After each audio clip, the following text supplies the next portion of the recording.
Hello పిల్లలు! ఇప్పటివరకు మీరు కౌమార దశ యొక్క వయస్సు గురించి తెలుసుకున్నారు. ఇప్పుడు ఆడపిల్లలలో జరిగే మరిన్ని మార్పుల్ని అర్థం చేసుకుందాం. ఇది మనకి తెలిసిందే. బాలికలలో అండాశయం యొక్క పరిమాణం వృద్ధి చెందుతుంది. అలాగే అండాలు పరిపక్వత చెందనారంభిస్తాయి. అలాగే అండాశయంలో అండాలను విడుదల చేస్తాయి.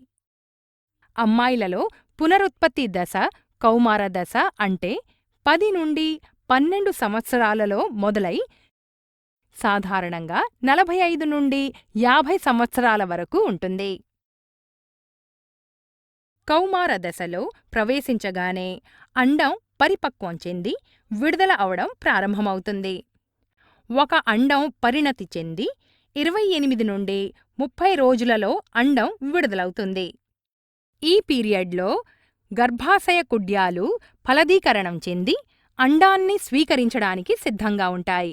ఒకవేళ ఫలదీకరణ జరిగితే అది అభివృద్ధి చెందడం మొదలవుతుంది. ఫలితంగా గర్భధారణ జరుగుతుంది. ఒకవేళ ఫలదీకరణ జరగకపోతే అండం మరియు గర్భాశయ కుడ్యం పొరలు రక్తంతో కలిసి బయటికొస్తాయి. దీనివల్ల స్త్రీలలో రక్తస్రావం జరుగుతుంది. దీనినే ఋతుచక్రం అంటే మెన్స్ట్రురేషన్ అంటారు. ఋతుచక్రం 28 నుండి 30 రోజులకు ఒకసారి వస్తుంది.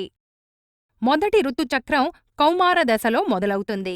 దీనిని రజస్వల అంటే మోనార్క్ అంటారు. దాదాపు 45 నుండి 50 సంవత్సరాల మధ్య ఋతుచక్రం ఆగిపోతుంది. ఇలా ఋతుచక్రం ఆగిపోవడాన్ని మెనోపాజ్ అంటారు. మొదట ఋతుచక్రం ఓ క్రమపద్ధతిలో రాకపోవచ్చు, కాని కొంతకాలానికి అది క్రమపద్ధతిని పాటిస్తుంది. మరిప్పుడు మీకు ఋతుచక్రం లేదా బహిష్టు ప్రతి నెలా రావడం ఎంత ముఖ్యమో తెలిసింది కదా. అమ్మాయిలు ఋతుచక్ర సమయంలో ప్రత్యేక జాగ్రత్తలు, శుభ్రతలు పాటించాలి. దీనికోసం వాళ్లు శుభ్రంగా ఉండే శానిటరీ నాప్కిన్స్ లేదా ఇంట్లో తయారు చేసుకున్న నాప్కిన్స్ని వాడాలి. వాళ్లు తమ ఋతుచక్రం క్రమాన్ని జాగ్రత్తగా పరిశీలించాలి. ఋతుచక్ర ప్రభావాలకి సిద్ధంగా ఉండాలి. మీకు తెలిసే ఉంటుంది, మన దేశంలో చట్టపరంగా పురుషులకు వివాహం చేయడానికి 21 సంవత్సరాలు, స్త్రీలకు 18 సంవత్సరాలు.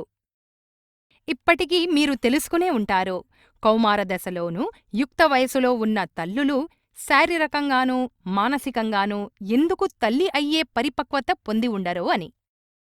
ఎందుకంటే వారి శరీరాలు ఇంకా ఎదుగుతూ అభివృద్ధి చెందుతూ ఉండడం. అందుకే బాల్య వివాహం గర్భధారణ, ఆరోగ్య సమస్యలతో పాటు శారీరక సమస్యలు, మానసిక సమస్యలను కూడా తెచ్చిపెడుతుంది. ఎందుకంటే స్త్రీలు వీటి వల్ల ఉపాధి అవకాశాలు కోల్పోయి చిన్న వయసులో మానసిక క్షోభను కూడా ఎదుర్కొంటారు. అంతేకాక తల్లి అవడానికి, ఆ బాధ్యతలు స్వీకరించడానికి సిద్ధంగా ఉండకపోవడం వల్ల కూడా ఇబ్బందులొస్తాయి. అందుకే బాల్య వివాహానికి నో చెప్పండి. మరి మనం చూసినట్లయితే కౌమార దశ హాని కలిగించే దశ మాత్రమే కాక అవకాశాలను కూడా కల్పిస్తుంది. ఇది మరీ ముఖ్యంగా అమ్మాయిల విషయంలో నిజం. మనం గమనించినట్లయితే అమ్మాయిలు ఎంత చదువుకుంటే అంతగా వాళ్లు పెళ్లిని, మాతృత్వాన్ని వాయిదా వేయవచ్చు అని.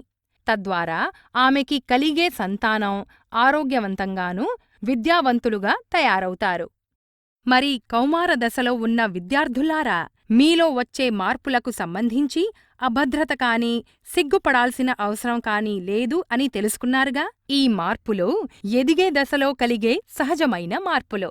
ఇప్పటికింతే. బాయ్ బాయ్ పిల్లలు.